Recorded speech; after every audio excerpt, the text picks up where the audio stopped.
بسم اللہ الرحمن الرحیم۔ السلام علیکم۔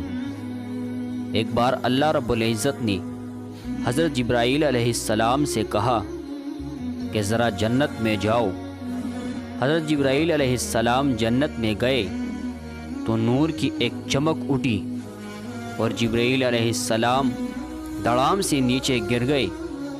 اتنا نور تھا کہ جبرائیل علیہ السلام جیسا اتنا بڑا فرشتہ سجدے میں گر گیا اور کہنے لگا کہ اللہ کا نور نظر آ گیا۔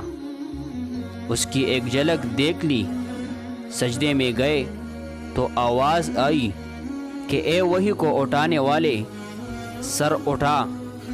جب لڑکی نے سر اٹھایا تو ایک لڑکی مسکرا رہی تھی۔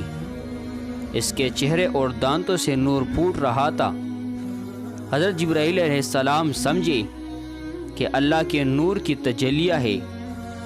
حضرت جبرائیل علیہ السلام حیران ہو کر کہنے لگے کہ سبحان الخالق، قربان جاؤں اس کے بنانے والے پر، اللہ خود کتنا حسین ہوگا۔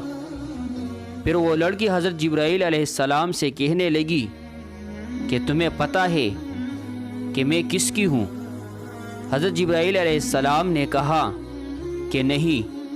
لڑکی کہنے لگی کہ میں اور میری جیسی بہت ساریاں اس کے لیے ہے جو دنیا میں پاک باز اور نیک تھے۔ جنت میں ایک نہر ہے بیدخ، اس نہر میں مشک، عنبر، کافور اور زعفران مل کر چلتے ہیں۔ وہ نہر موتیوں سے ڈکی ہوئی ہے۔ جب اللہ تعالیٰ حور کو پیدا کرنے کا ارادہ فرماتا ہے تو تجلی پڑتی ہے اور ایک حور کامل مکمل لباس کے ساتھ باہر آ جاتی ہے۔